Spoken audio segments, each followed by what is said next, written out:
Thank you. I first want to say thank you for the presentation, all the information that was provided here. You're the only one that has done that thus far. And I'm interested in brutal honesty.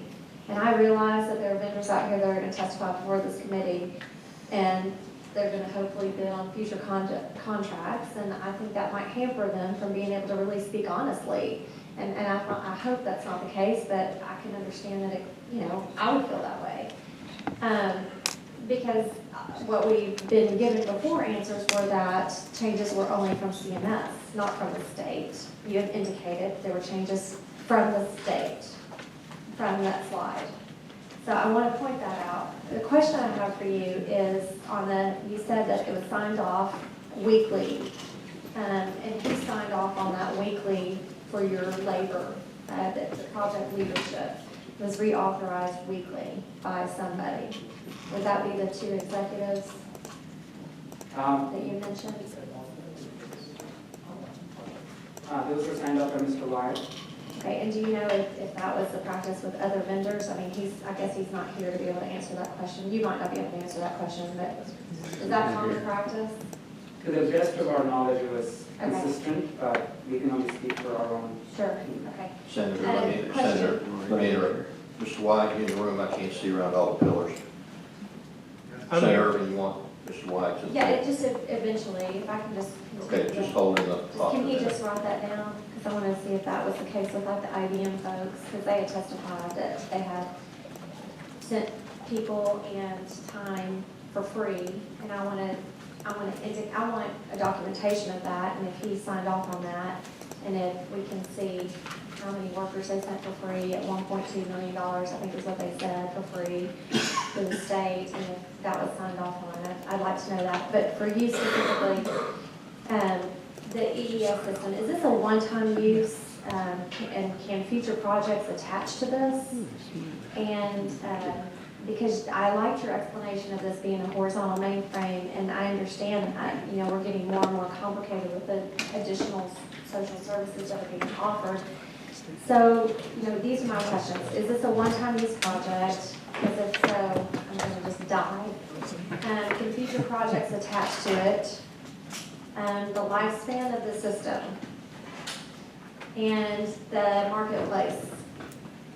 Are we using the same system consistently throughout state government, or are we repeating efforts for the marketplace?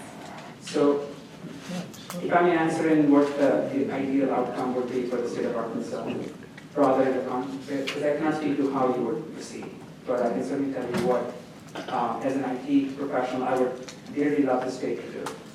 The first is that this is a framework, which means that it is by definition a multi-program. That's part of the complexity. This is a multi-program system, not a single program implementation. It's convenient to break it down into single programs, but if those programs don't fit into your framework, you'll accomplish nothing. So it needs to be a multi-framework. Now, that's not just my saying, that's the viewpoint of CMS, if you were to speak to them, that integrated eligibility and enrollment is a multi-program, multi-agency framework.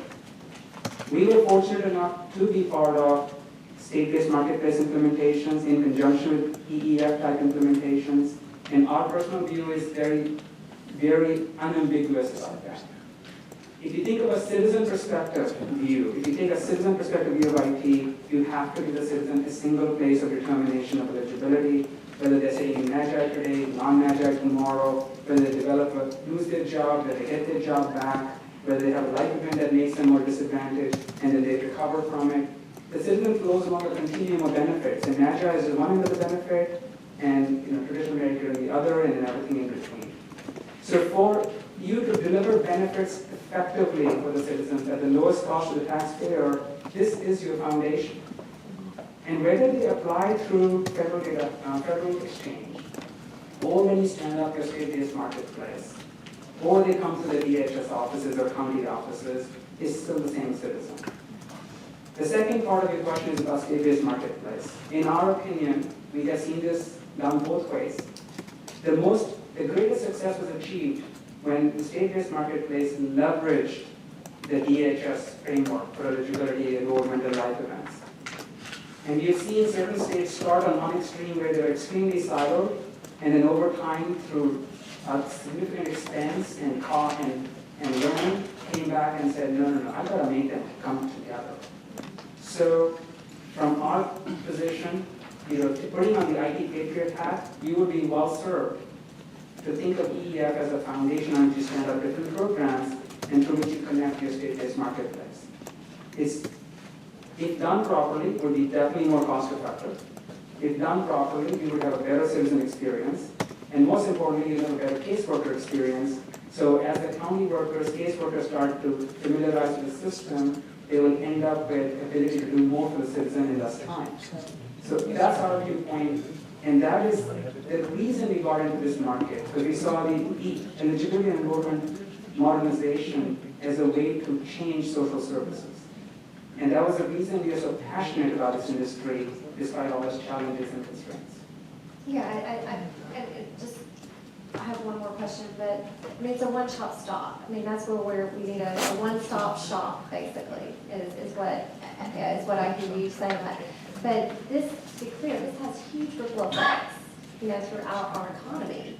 Of people, if they can't get services, or people can't get paid, or eligible, or we're paying for people that shouldn't be getting services. I mean, it's just multifaceted, and it really does affect that person when we're inefficient and incompetent. But my last question would be, in the back you have that it seems like you're the only one now not without contract, because in the review committee, we just reviewed contracts for all these other folks. I mean, and I guess I question that.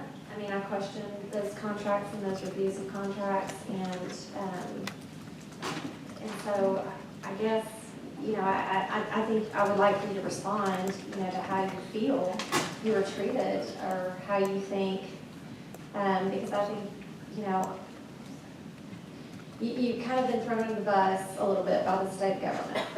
And so, and you don't have a contract, but these other people do. I don't know if you want to respond to that or not, but I see it that way. And you were kind of blamed for a lot of stuff. And I don't know if you want to respond to that or not, but I'm here to not waste people's time, and I want to get to the bottom of this, and I want to make sure that we're moving forward on the right path with the right people, and not go back down this road and not waste people's money. I'm just sick of it. I'm mad. And Question, so, please, Senator. Respond. That's a difficult question, because my viewpoint would be very simple. EEF is worth fighting for, it's worth doing right, and it's worth saving. And it has a huge implication for the state economically, from a benefits perspective, and it lays the foundation for modernizing your benefits for the next 20, 30 years. This is not a quick, this system has a long lifespan. It's worth doing correctly. Whether we are the party that are involved in this moving forward, we are extremely proud of what we did. And no matter what is said, we know what we did, and we will stand by that. It hurts our reputation in the market, certainly, to be branded as non-performers, but we will overcome that by sheer performance in other states. And we have delivered in other states EEF-type functionality to great success using the same technology that you're speaking of here. So yes, we would like to be part of the future if the project is structured correctly, where there is a high probability of success.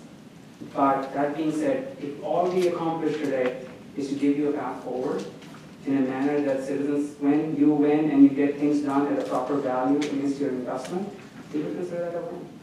So current lifespan of EEF would be about 30 years. But as far as current, what we have now, what's the lifespan of what we have now? That confection. I'm not sure if I follow your question, Senator. So the EEF system is going to have a lifespan of probably 30 years, is what you just said. This is something we need to build a foundation on and continue for at least 30 years. To me, this is a generational system. Okay. This system will serve a generation, if not more, because you cannot come in and change your core eligibility engines every 5, 10 years. Right. Plus, what you're doing is you're building a framework to serve many other programs. It'll take a long time to implement all the programs, and if you activate the state insurance marketplace, you'll have to eventually connect into the EEF.